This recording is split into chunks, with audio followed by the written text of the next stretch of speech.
Best wishes to all the.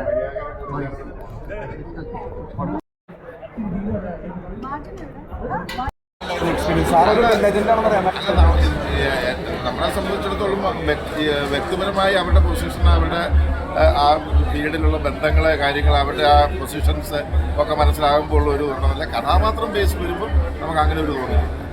പുതിയതായിട്ട് ഉയർന്നു വരുന്ന താരങ്ങളുണ്ടല്ലോ, അവർ ഒത്തിരി എക്സ്പീരിയൻസ്ഡ് അല്ല, പക്ഷെ എന്നാലും അത്യാവശ്യം നല്ല കാലിബറുള്ള താരങ്ങളാണ്. അവരുടെ ഒപ്പം അഭിനയിക്കുമ്പോൾ എങ്ങനെയാണ് ഡോമിനേറ്റ് ചെയ്യണോ, ഇങ്ങനെ അവരെ സജസ്റ്റ് ചെയ്യാറുള്ള കാര്യങ്ങൾ? പുതിയ പിള്ളേർ വരുന്നത് എല്ലാം നല്ല ടാലൻ്റ് ഉള്ളവരാണ്. പക്ഷെ ടാലൻ്റ് അവർ വേർതിരിച്ചറിയണം. അത് ടാലൻറ്റ് ഓരോ വ്യക്തികളാണല്ലോ, ഓരോ കഥാപാത്രങ്ങൾ ഓരോന്ന് വരുമ്പോൾ അതിൻ്റേതായ എന്നെപ്പോലെയല്ല നിങ്ങളെപ്പോലെയല്ല ഇദ്ദേഹത്തെ പോലെയല്ല മറ്റു പലരും. ആ ഒരു ഓർമ്മ ഒരു നടനെ സംബന്ധിച്ച് വേണം. ആ ഒരു വ്യത്യാസം ഉണ്ടാകും. നമ്മൾ അതിനുവേണ്ടി ശ്രമിക്കുക. കുറേയൊക്കെ ഒരു 50%, 25%, അല്ലെങ്കിൽ ഒരു 75%, 80% ഒക്കെ വരെയൊക്കെ ചിലപ്പോൾ നമുക്ക് മാറ്റി ചെയ്യാൻ പറ്റും. അത് വരണം, ആ ചേഞ്ചസ് വരണം. നമ്മൾ ശ്രമിക്കുക അതിന് വേണ്ടിയിട്ട്. സാറിപ്പോൾ കുറച്ച് നാളായിട്ട് സെലക്റ്റീവായി മാറിയിട്ടുണ്ടോ? ഇല്ലില്ല, അങ്ങനെയൊന്നും എൻ്റെ ജീവിതത്തിൽ അങ്ങനെ ഒരു പ്രശ്നമേ ഇല്ല. ഒരാളെന്നെ വിളിച്ചാൽ എനിക്ക് സമയവും അവരുമായിട്ടുള്ള ഇതിൽ പോകാൻ പറ്റുമെങ്കിൽ ആ വേഷം പോയി ചെയ്യും. അപ്പോൾ വലുതോ ചെറുതൊന്നും ഞാൻ നോക്കുന്നില്ല. സാറിൻ്റെ ക്യാമറ പ്രസൻസ് അൺപാരലാണ്. അതായത് ക്യാമറയിൽ ഒരു പ്രത്യേക തരം വൈബാണ്. പ്രത്യേകിച്ച് ആ ഒരു അയ്യപ്പനും കോച്ചിയിലെ നോട്ടമൊക്കെ ഉണ്ടല്ലോ, ഒരു സാധാരണക്കാരനെ കളിയാക്കുമ്പോൾ ഉള്ളൊരു തിരിച്ചുള്ളൊരു ഞാനൊരു സാധാരണക്കാരനുള്ള ഒരു ചിരി ഉണ്ടല്ലോ, ഒരു ഇവിൾ ചിരി എന്നാണ് പറയാം, ഒരു ഡെവിളിഷ് ചിരി. അത് നല്ല രസമായിരുന്നു. ആ കഥാപാത്രത്തിൻ്റെ ഇതിൽ നിൽക്കുമ്പോൾ നമ്മൾ ആ രീതിയിൽ വിചാരിക്കുക. അത് കിട്ടുന്ന ദൈവാനുഗ്രഹവും ഗുരുക്കന്മാരുടെ അനുഗ്രഹം ഇതൊക്കെയാണ് അതിൽ ഉണ്ടാകുന്നത്. എല്ലാത്തിനും ഒരു പ്രാർത്ഥന വേണം, ഒരു സത്യം വേണം. അപ്പം അത് ഉണ്ടാകുമ്പോൾ നമ്മളിൽ തന്നെ ആ പോസിറ്റീവ് എനർജി വരുമെന്ന് വിശ്വസിക്കുന്ന ഒരാളാണ്. അപ്പം അത് ഭാഗ്യം വേണ്ട ടൈപ്പായി പോകുന്ന വിചാരിച്ച് പേടിച്ച് ഇനി ചെയ്യണമെന്ന് തീരുമാനിച്ചിരുന്നതാണ്. അപ്പോഴാണ് ഈ ഒരു സ്റ്റോറി, ഈ ഒരു കഥ കേട്ടപ്പോൾ അതിൻ്റെ ഒരു പ്രത്യേക എലമെൻറ്റ് നമുക്ക് വളരെയധികം ഇഷ്ടപ്പെട്ടു. അതുകൊണ്ട് എൻ്റെ തീരുമാനം ഞാൻ മാറ്റി പോലീസ് സ്റ്റേഷൻ വിളിക്കാൻ ചെയ്തു. ഓഡിയൻസിന് ഇഷ്ടപ്പെട്ടെന്നാണ് ഞാൻ മനസ്സിലാക്കുന്നത്. കണ്ടിട്ടാണ് അഭിപ്രായം പറയേണ്ടത്. നമ്മുടെ മലയാളത്തിലെ ഒരു പോലീസ് സ്റ്റോറി കൂടി മലയാളത്തിലേക്ക് ക്യാരക്ടർ അതും ഇത്രയും ചേഞ്ച് ഓവറുള്ള ഒരു ക്യാരക്ടർ ചെയ്ത് ഗംഭീരമായിട്ട് ചെയ്യുന്നതാണ് എൻ്റെ ഒരു അഭിപ്രായം. അപ്പോൾ ബാക്കി ഞാൻ പറഞ്ഞ പോലെ ഓഡിയൻസിൻ്റെ പടം റിലീസായിട്ടുണ്ട്. എല്ലാവരും കണ്ടിട്ടാണ് കൂടുതൽ അഭിപ്രായം പറയുന്നത്.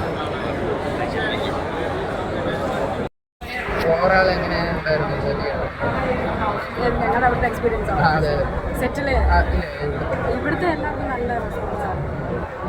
ഒത്തിരി സന്തോഷം. നമ്മളൊരു 2 മാസത്തോളം അവിടെ ഒരുമിച്ചുണ്ടായിരുന്നു. ആ ഒരു ഫീലായിരുന്നു ഞങ്ങൾക്ക് തിയേറ്ററിൽ സ്ക്രീനിൽ കാണുമ്പോൾ. ഇവിടെ വന്നപ്പോൾ ആ ഒരു റെസ്പോൺസ് കിട്ടിയത് ഇഷ്ടപ്പെട്ടോ?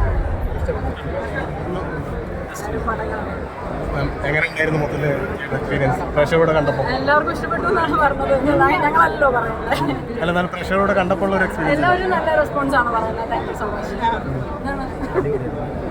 വീണ്ടും ഒരു പോലീസ് സ്റ്റേഷൻ ചെയ്താണല്ലോ, അപ്പം ഡിഫറെൻ്റ് ആയിട്ടുള്ള ഒരു പോലീസ് ക്യാരക്ടർ കൂടെയാണല്ലോ. ഡിഫറെൻ്റ് അല്ലേ ഇത്? എന്ത് തോന്നുന്നു? അങ്ങനെ ഒരു ക്യാരക്ടർ സെലക്ട് ചെയ്യാനുള്ള ഒരു അങ്ങനെയില്ല. ഒന്നാമത് നമ്മുടെ സ്വന്തം ടീമാണ്. അപ്പോൾ അവർ ഞങ്ങളെ സെലക്ട് ചെയ്തതിനാണ് ഞങ്ങൾക്ക് സന്തോഷം. സ്വന്തം ടീമായതുകൊണ്ട് എപ്പോഴും വിളിക്കണമെന്നില്ലല്ലോ.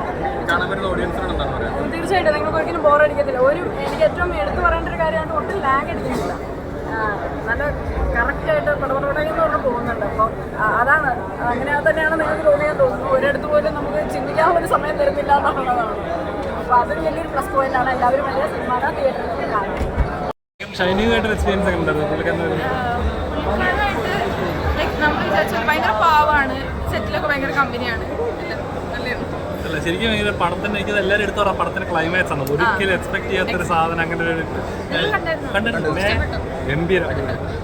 എങ്ങനെയുണ്ടായിരുന്നു ആ ഒരു മൊമെന്റ് ഫൈറ്റും ഒക്കെ? എനിക്ക് കറക്റ്റ് പഠിച്ചിരുന്നു. ഇതിനു വേണ്ടി പഠിച്ചു. അപ്പോൾ ഇന്ന് ഗംഭീരമായിട്ട് ക്ലൈമാക്സ് ഒന്നും പുറത്താക്കി. ഇല്ലില്ല. ഇതിനകത്തെ പറ്റിയെന്താ? നല്ല പടമാണ്. ഒരു സർപ്രൈസ് ഹിറ്റ് അടിക്കാനുള്ള കഴിവുകളെല്ലാം ദൃഢത്തിലുണ്ട്.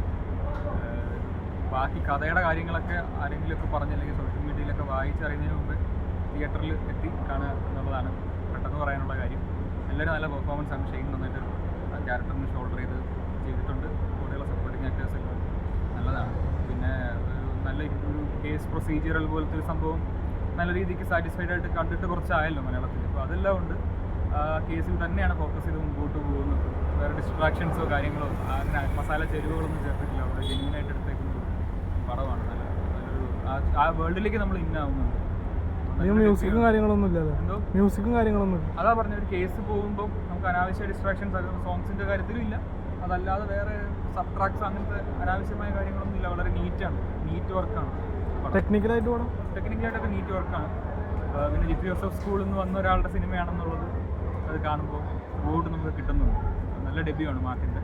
നല്ല ക്യാമറ, നല്ല എഡിറ്റിംഗ്. എല്ലാവരും പുതിയ ആൾക്കാരാണ് ടെക്നിക്കലായാലും ഏറെക്കുറെ. അപ്പോൾ ക്യാമറ ചെയ്തേക്കുന്ന റോസ്ലിൻ്റെ വെബ് സീരീസായ റോസ്ലിൻ്റെ ക്യാമറ ചെയ്ത ഉണ്ണികൃഷ്ണനാണ്. എഡിറ്റർ ജിപി ജോസഫിൻ്റെ കഴിഞ്ഞ കുറേ സിനിമകളുടെ എഡിറ്ററായിട്ട് വിനായകൻ എഡിറ്റ് ചെയ്തത്. അപ്പോൾ അതിൻ്റെയൊക്കെ രസം. മ്യൂസിക് ഡയറക്ടർ പുതിയ മ്യൂസിക് ഡയറക്ടർ ചുരുളിയുടെ മ്യൂസിക് ഡയറക്ടറാണ് ശ്രീരാഗിനെ ഞാനാണ് ഈ പടത്തിൽ സജസ്റ്റ് ചെയ്തത്. നല്ല നീറ്റ് വർക്കാണ്. പ്രേക്ഷകരോട് പറയാനുള്ളത് അധികം ഒന്നും അറിയുന്നതിന് മുമ്പ് തന്നെ എത്രയും വേഗം തിയേറ്ററിൽ വന്ന് പടം കാണുക. സർപ്രൈസ് ആയിട്ട് നിങ്ങൾ ഹിറ്റ് അടിക്കാനുള്ള എല്ലാ വിത്തും ഈ പടത്തിൻ്റെ പരിപാടിയിലുണ്ട്. പുതിയ എഴുത്തുകാരാണ്. നല്ല തോട്ടാണ്. നല്ല രസം. നമ്മൾ മാത്രം